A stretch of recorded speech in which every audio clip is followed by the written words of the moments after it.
I'll make this real quick. Glenn and I switched places. I'm vice chair now, which is program chair, comes up with monthly public meetings. And Second Amendment has always been a good one for us, and it's so relevant right now. It's always relevant, but especially right now with so many attacks against the Second Amendment. And we put together a really stellar panel here tonight.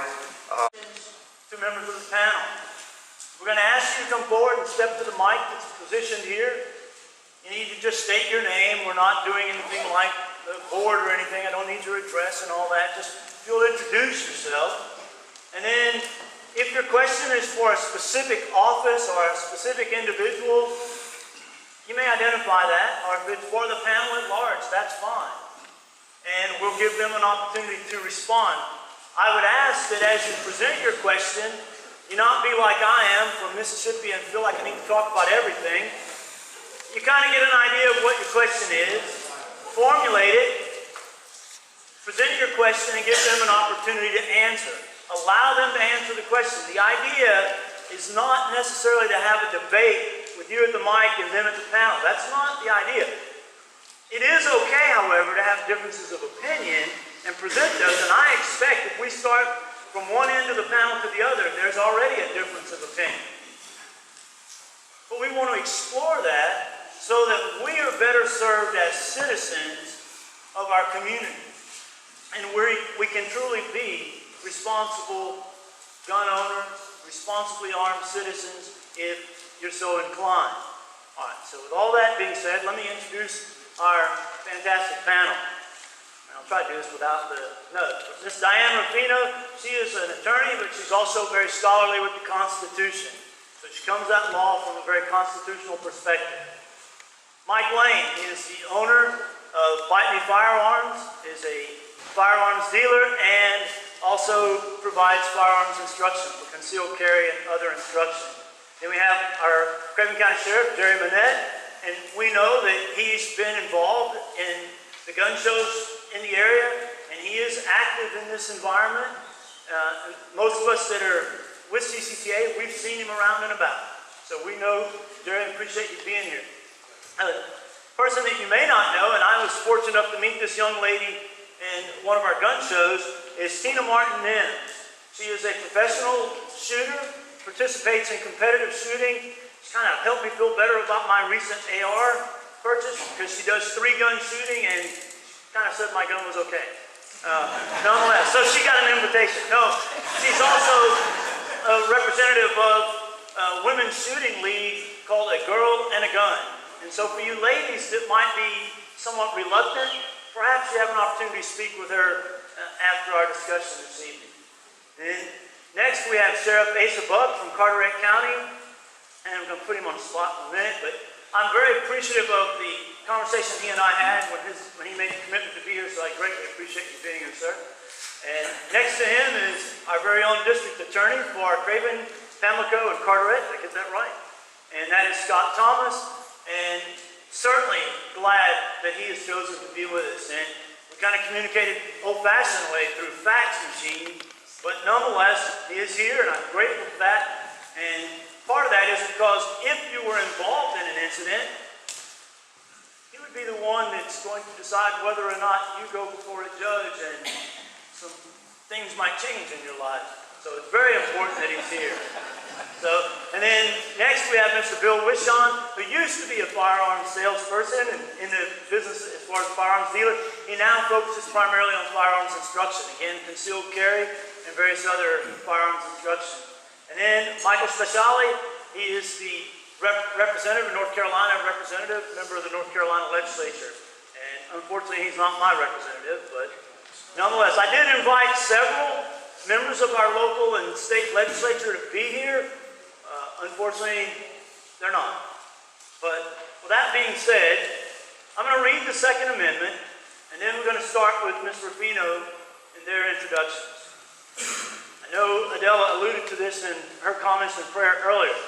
The Second Amendment of the United States Constitution reads, "A well-regulated militia, being necessary to the security of a free state, the right of the people to keep and bear arms shall not be infringed." The Second Amendment to the United States Constitution does not give or grant rights. It protects the right of the people to keep and bear arms. It was adopted on December 15, 1791 as part of the first 10 amendments, identified commonly as the Bill of Rights.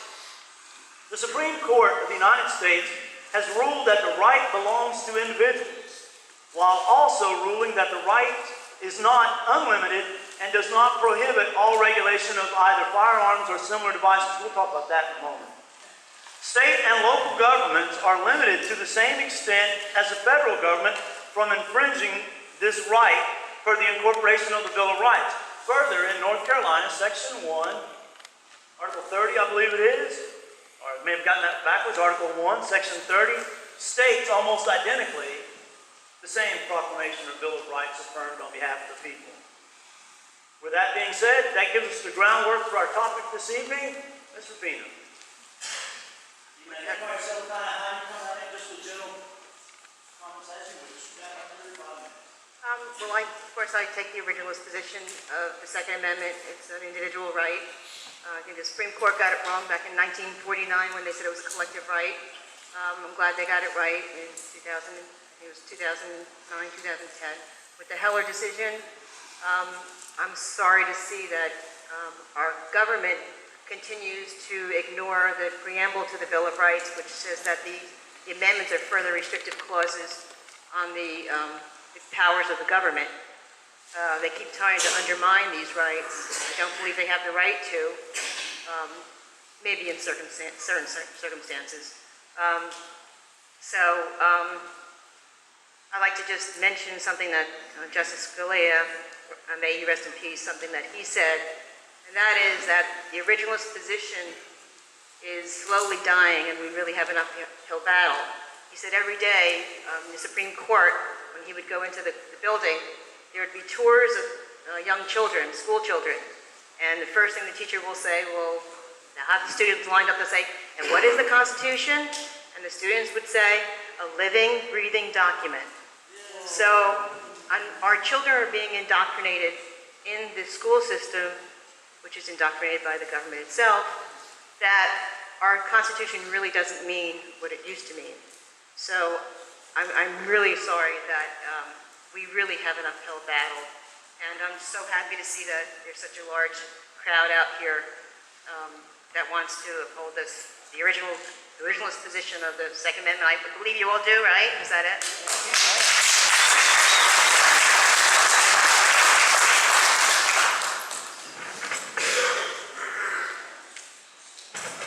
I brought some weapons with me. I'm Mike Lane. I'm the owner of Bite Me Firearms in James City. And great crowd tonight. I see some of my customers and some of my trainees out there. Don't really have anything prepared, so I decided to revert to what I normally tell my trainees in my concealed carry class. A little bit of an introduction. First of all, Bite Me has nothing to do with anything derogatory. When I got discharged for the first time from the Marine Corps in 1992, I went to work for a very large commercial reptile breeding operation. So when that closed, I opened up my own and I named it Bite Me Enterprises. So there you have it. I couldn't think of a better name and everybody said, just go with that. So I did. So nothing derogatory. I enlisted in the Marine Corps in October 1978 and I raised my right hand and I swore to defend and support and defend the Constitution of the United States. So help me God. And I do that every day of my life. Every single part of the Constitution, not just the ones that I like. It aggravates me when I see citizens out there exercising their right to free speech and stomping on a flag or doing what people like that do. It frustrates me, but it's their right. I protected that right. I deployed to foreign countries to fight for that right, and I respect that right. I wish that those people would have the same respect for our rights when it comes to keeping and bearing arms. The Constitution,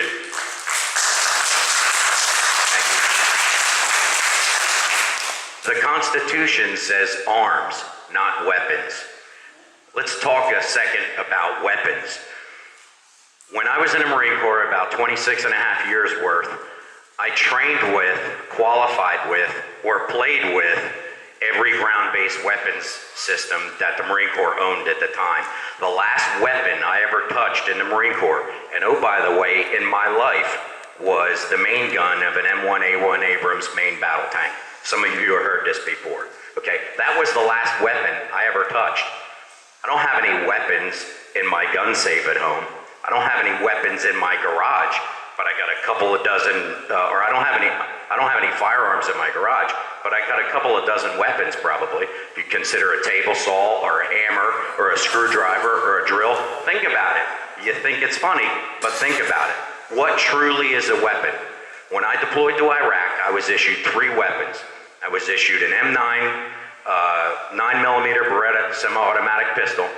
I was issued an FN M240E ring-mounted 7.62 machine gun, and I was issued a radio.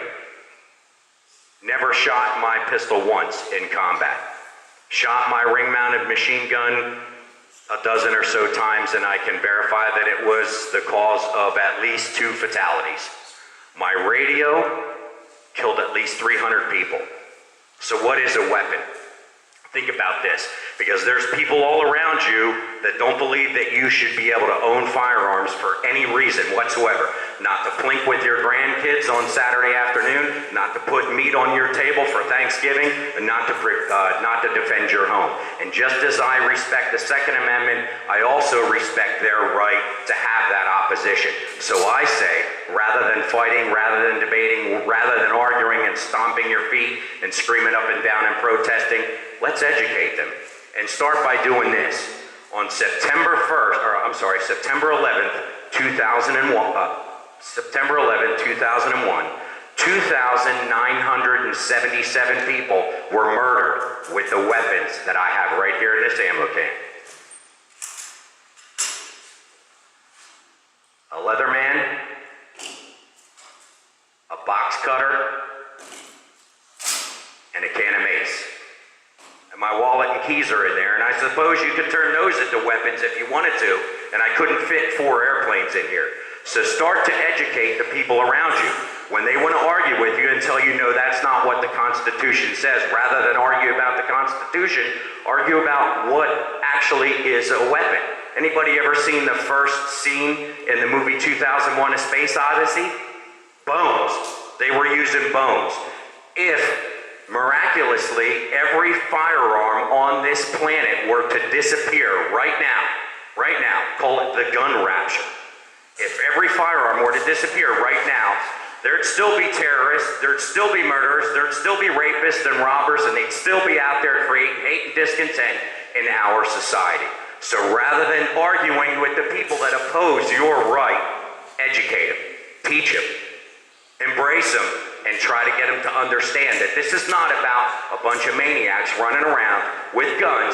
This is about people who are concerned about their own livelihoods, and that it's not a living, breathing document, that it is the foundation of our existence. Thank you.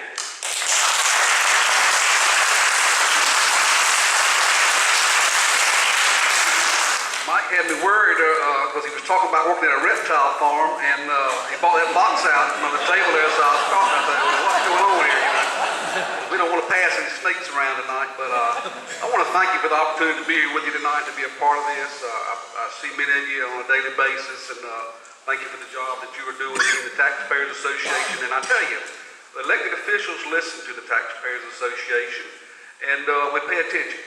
And I want to thank you because many times we've carried things over before our board, and we've done our homework, and Hal's talked with us and said, hey, you know, you come over there and you're prepared and you bring it back there, something other we can support, we're going to get behind it. And many times you have made the difference on something going through, passing through our commission board because of your support. And I just thank you for the support for law enforcement that you've shown and that you've given, and we appreciate that relationship that we have with one another. It is a partnership with all of us, and a good working relationship. I'm going to brag on our state representative and our district attorney, and certainly my brother here, Asa Buck, and all of these folks that we work with on a day-to-day basis, sometime a little later in the program. I can remember when the first legislation came out for concealed carry holders in North Carolina. Representative John Nichols was the state rep that introduced that legislation. And I can remember very vividly North Carolina having a terrible crime problem. I'm talking about violent crime. I'm talking about robberies. I'm talking about people attacked. ATMs became a big thing, and people could not even go to an ATM without us having to take a report of somebody jumping out behind a bush or jumping out of a motor vehicle and taking a report of a robbery on them. Well, when the concealed carry law came into effect in North Carolina, guess what? Guess what happened to all of our ATM robberies? Gone, poof, disappeared. And we had a couple of incidents where people were actually confronted and they drew a weapon and defended themselves and took someone else's life. But it sank in over a period of time that, hey, people are armed, they're protecting themselves, and they're doing what they can to make sure they stay safe. And we thank you for that partnership, because I believe it keeps us safe as well. I read today where 3 law enforcement officers, and you know right now there's a lot of stir going on around our country about law enforcement, the relationship that civilians have with law enforcement, and quite frankly, a lot of them are being targeted just because they're wearing a uniform. Many times they're approached.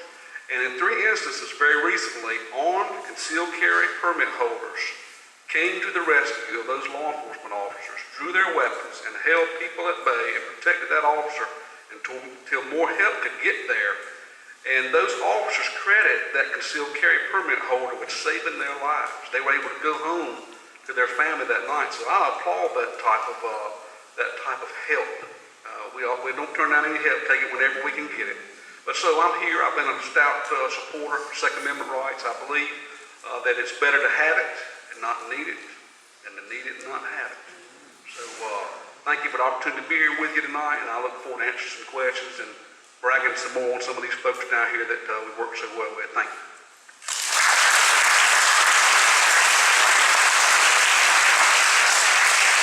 Good evening, everybody.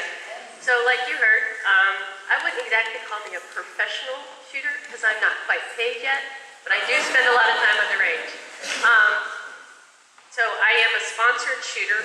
I'm sponsored by ammo company, Defenders Ammunition, Devil Dog Arms, which originally was out of Lejeune, founded by a Marine, and Sportsman's Lodge, which is down in Jacksonville. It's an indoor range down there. And CK Arms, which is a 2011 company that's down in Georgia. My first time I ever had a firearm in my hand was 13 years ago on my husband and I's first date. He pretty much had decided any date that he goes on, that woman better have a love for firearms. So 30 minutes into the date, he says, "What do you think about firearms?" And I was like, "I don't know, let's try it out." The next thing you know, we were at the range, and I shot my first firearm, a little shoot and see, shot all the bullseye out, and I was hooked from that point on. That was good, and he was good, and we're still married. We have 3 kids, and he's a Marine here out of Cherry Point.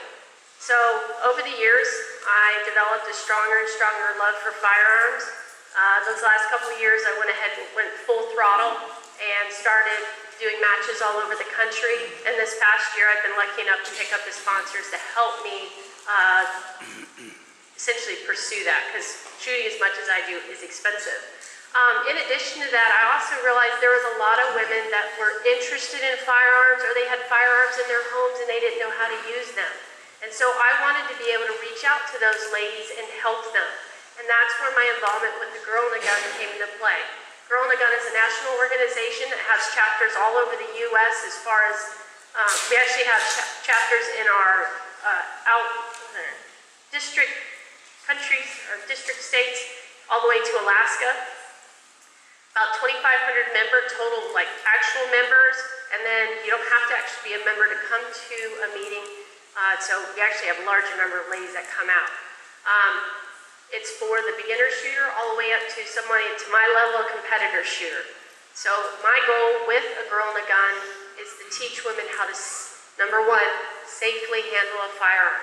Far too many women have one in their home and they have no idea even how to unload the firearm. As a mother of 3 kids, that's scary.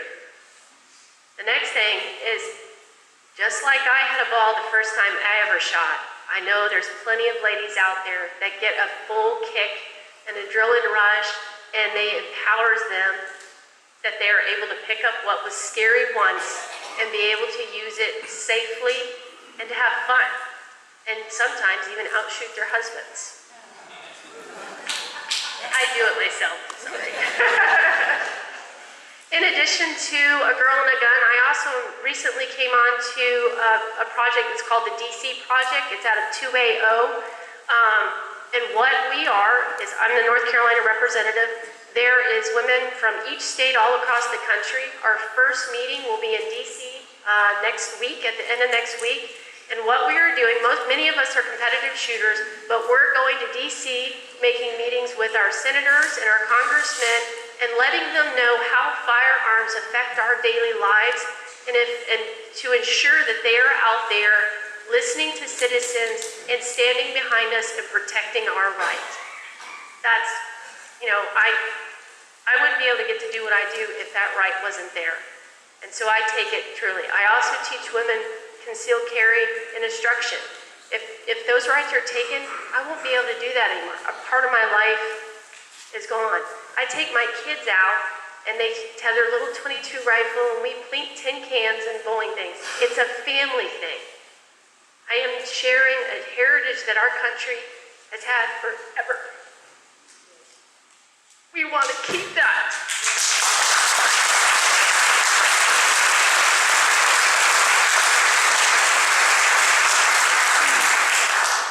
So, I'll stand up here to answer any questions. If you want to know more about A Girl and a Gun, or there's some video of me shooting back there too, if you want to see me shoot, please go ahead and get a card. I'm happy to answer any questions too about it.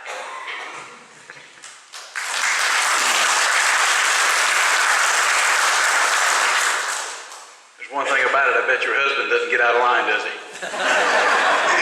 Especially if he knows you shoot better than he does. My name is Asa Buck. I am the sheriff just down the road in Carteret County. I've been sheriff now for 9 years. I've enjoyed every minute of it, and people ask me how I'm doing, and I always say I'm getting better all the time.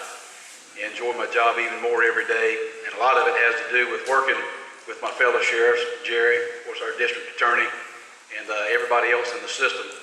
And one of the things that I really enjoy, and anybody that knows anything about me, I take very seriously our permitting process that we do through our sheriff's offices for our pistol purchase permits and our concealed weapon permits. We try to get those things turned around as quickly as we can. Sometimes we're not able to get them turned around as quickly as we would like to because we have other factors that we have to deal with. And but it's ironic every now and again, and I get asked this question more often than I figured that I would. Every now and again somebody will just come up out of the blue and they'll say, "Sheriff Buck, how do you feel about concealed weapon permits?"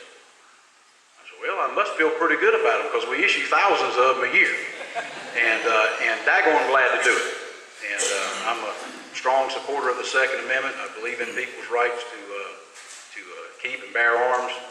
And we have as sheriffs, we have a major responsibility placed upon us when it comes to making these decisions for purchase permits and concealed weapon permits, making sure that we conduct thorough backgrounds and that we get them right. Because I think most all of us agree, the people who need to be able to have a gun, we're all in favor of that. But there are certain people who should not be allowed to obtain a gun.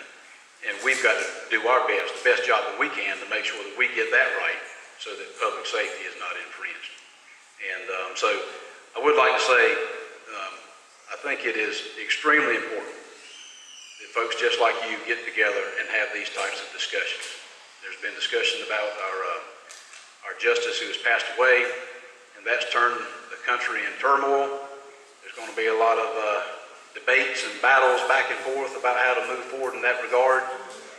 And we all have to go by what the courts, what their decisions are. Sometimes they go with us and we're happy. Sometimes they go the other way and we're very upset. And the thing about those justices is they are appointed by people that we elect. So when it comes election time, we need to be thinking about that. People get worked up on a president. And I don't want to get into presidential politics and that kind of thing because we're here to talk about something else. But when people talk about electing people, a president, a governor, you're not just talking about one man or woman.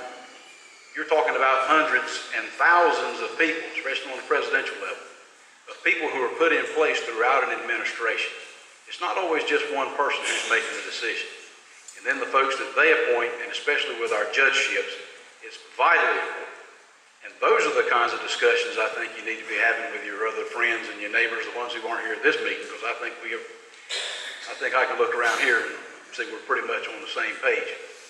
But, you know, it's not just one person that somebody goes to vote for. It's not just feel good when you're voting for president, governor, and those types of things. It is important who those people will appoint to other positions of power that affect all of us in our communities. And all decision-making is local. The governor's in charge of the state, the president's in charge of is in a federal position for the whole nation. But when it comes to your senators and your representatives, they've all got people back home to answer to, just like here in New Bern, just like in my hometown of Beaufort. So I think it is great that you all are the grassroots, and you get together and you form a consensus and you tell your elected folks what you expect out of them. And then hopefully they'll go to Raleigh, or if they're sitting in the sheriff's office, or if they're in Washington, D.C., they'll do your bidding and not theirs. Thank you.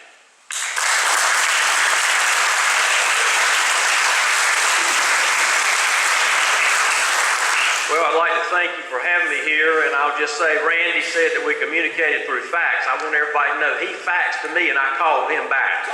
So, I don't even know how to operate a fax machine. And I've got 3 daughters now. I know where I need to send them to get them properly trained in the use of a firearm.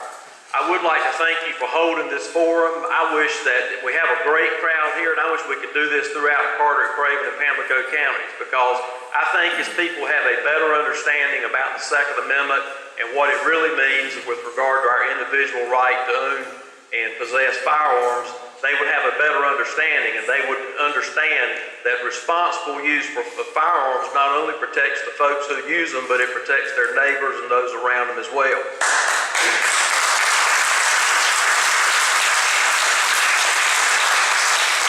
Most of you know me as district attorney. I've been district attorney, now for 10 years in Carteret, Craven, and Pamlico counties. But I'm going to tell you some things that you may not know.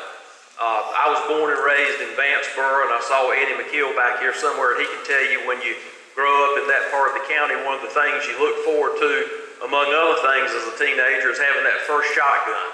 And I can remember my first gun was a 410 that was handed down to me from a great uncle, and I used that to hunt. Until later on, I bought more shotguns and rifles and handguns and still have and use all those today. I'm a life member of the NRA. I've been a member of the NRA since I was 18 years old. I'm a concealed carry permit holder.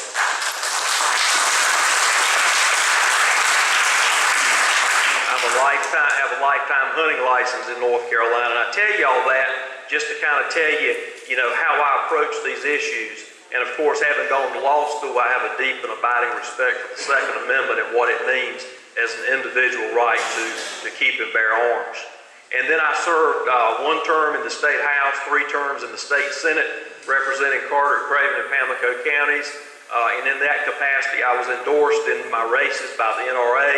I always had an A or A+ rating by the NRA. I was the primary sponsor of the Concealed Carry Reciprocity Bill for North Carolina, so that after we got the concealed carry permits, they would be recognized in other states throughout the southeastern part of the United States.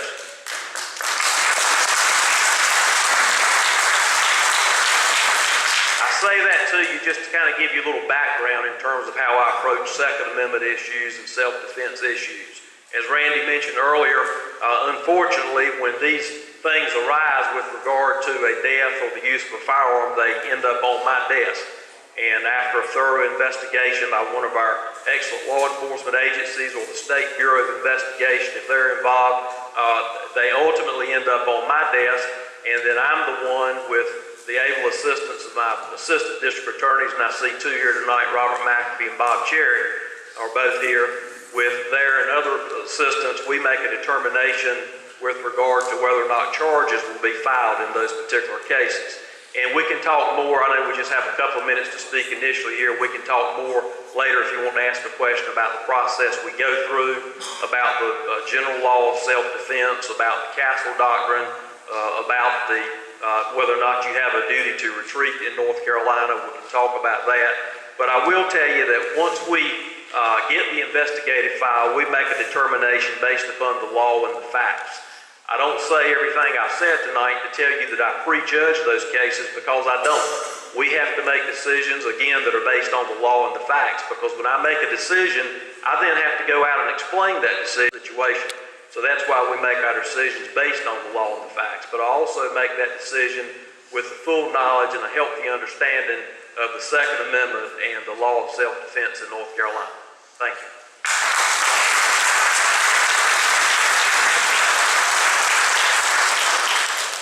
Hey, good evening. My name's Bill Wishon. I'm a concealed carry instructor. The concealed handgun law was passed in 1995. And I guess Sheriff Manette and I are the only ones old enough to know about that, huh? I conducted my first class in December 1995. I've been conducting classes continuously ever since. Few observations over the past 20 years. When I started teaching these classes, I had a few women come through the class. Now, I and the other instructors that I talk to, we're seeing maybe 30 to 40% of our students being women today. They finally woke up and realized pretty women are targets. I tell you that all the time. I hear, well, it always happens to the other guy. Look around you. To everybody else in this room, you're the other guy. Yeah. It happens so quickly, and it happens so violently that our terrific law enforcement officers are not going to be able to be there with you. Also, I've seen the laws change. The first concealed carry laws were pretty stringent. They put a pretty heavy burden on people that were authorized to carry a concealed handgun.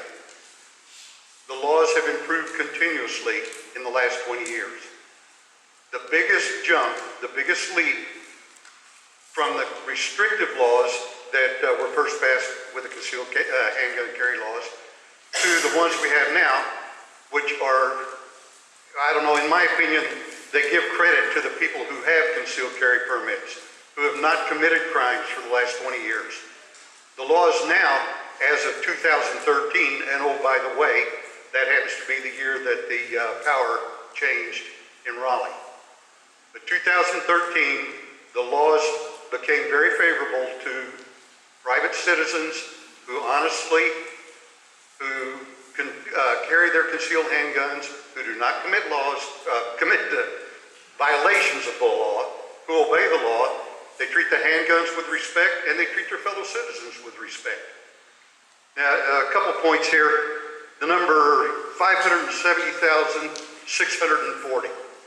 570,640. As of May 2014, that was the number of, May 14, 2014, that was the number of active concealed carry permits in North Carolina. All right, the Attorney General's office, previously the Attorney General's office a few years ago published statistics that I could follow. They broke it down by county, how many people were issued permits, how many permits were declined, and how many permits were revoked. There were not ever very many revoked, folks. The people who got the concealed carry permits lived up to the obligation of accepting that permit and did what the law says they're supposed to. Bad guys don't come to take my class. Yeah, it's amazing, huh? Anyway, currently, I'm waiting to see that headline in the Raleigh News Observer that said over 500,000 people did not shoot anybody yesterday. Ain't seen that yet. Now another one, I watch TV a lot. Okay, Chicago. Yeah, let's talk about a town with very, very restrictive gun laws. They happen to be the murder capital of the U.S. Wow, yeah. Is that a surprise? Let's see, New Jersey. I think there was a news report the other day that two police officers approached a gentleman who looked like he needed to be talked to for whatever reason. The guy whips a concealed handgun out, shot the first officer in the face with it, and I think he shot the second officer too. I don't remember. Yeah, I think he shot both of them. But, I see that on TV, but I know that can't possibly be true. You know, what are they telling me? That can't happen in New Jersey because you can't have a handgun in New Jersey. Yeah, it's got to be a fairy tale.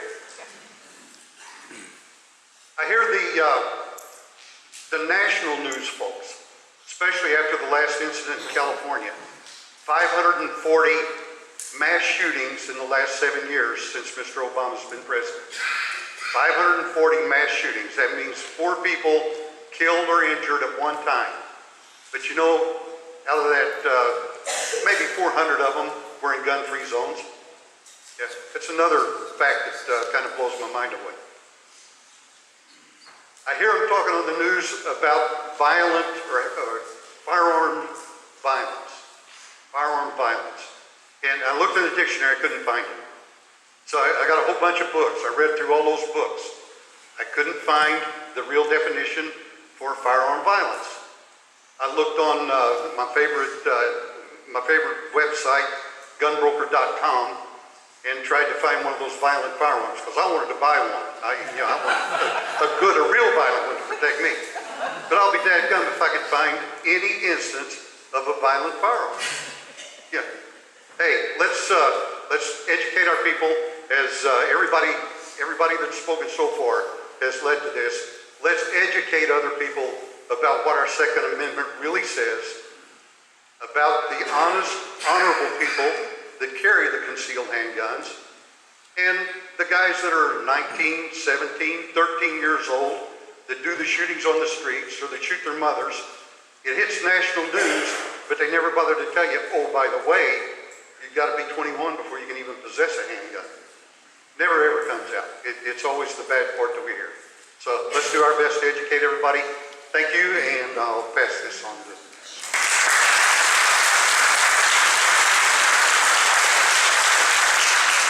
A well-regulated militia being necessary to the security of a free state, the right of the people to keep and bear arms shall not be infringed. How simple is that? How simple is that to understand? What is a militia? It's the National Guard, right? No, it's not. There was no National Guard. The militia is you and me, the body of armed people, armed citizens. We're the militia. The right shall not be infringed. It's just that simple. My responsibility as a state legislator is to protect your rights. Over the years, some of those rights have eroded, some of them have been taken away, and over the last few years, over the last decade and a half, some of those rights have been restored when it comes to your guns. Prior to 1995, if you were at home and somebody broke in, if there was a way for you to get out, you had a duty under the law to leave your own home. That's the way it was in North Carolina. And so in 1995, when it was proposed, the concealed carry, the naysayers were saying, oh my God, it's going to be shootout at the OK Corral. Everybody's going to be carrying guns. We're going to have 250,000, that was the number they threw out, 250,000 people before the end of the year walking around with guns. It took 10 years to hit that 250,000 mark, just for the record. One of the challenges in the General Assembly, and there have been 2 gun bills since I've been up there, and I was an integral part of both of those bills, and some of what was in those bills is my doing. There's several folks that we kind of focus on that area, and we're the key players on that. And it's hard. It's very, very hard to come up with a bill, even when we're trying to give you your rights back, when we're trying to make sure that you as a citizen, as a free citizen, have the right to do those things that you should be able to do as a free citizen under the Constitution. There's 170 people up there, and we've got to get 50% plus 1 in order to get the bills passed. And there's a lot of differing, just like there is in this room, and just like there probably will be at this table, differing opinions on what that Second Amendment means. But here's the thing. If the Second Amendment didn't exist, we would still have the right to keep and bear arms. Amen.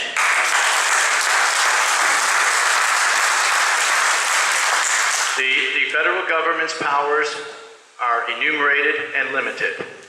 And I see nothing in there that gives them the right to take away the citizens' right to bear arms.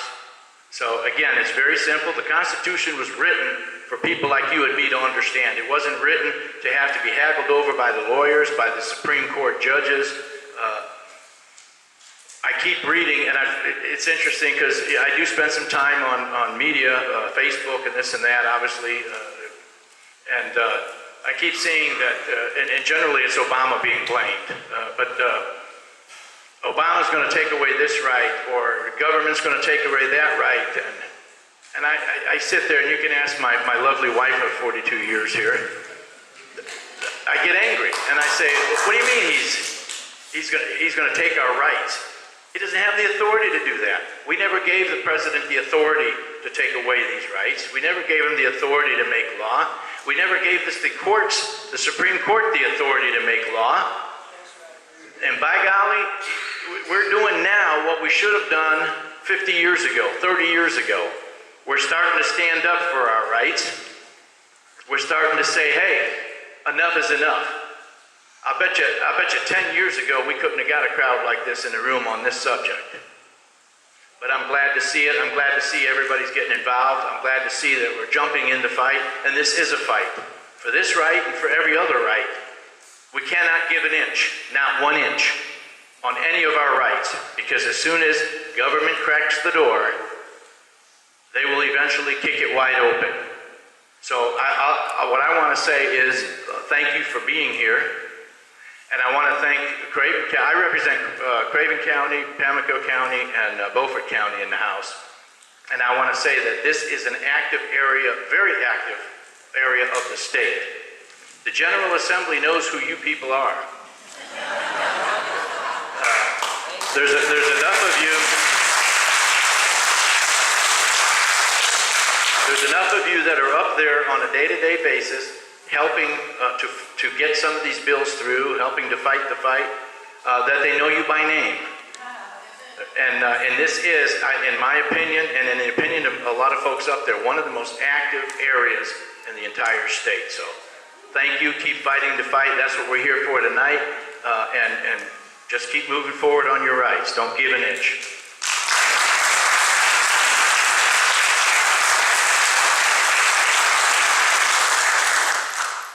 Thank you, folks. I want to give a moment to Chief Summers, who arrived a little bit later after the discussion had started. Chief Summers is the chief of the New Bern Police Department, and he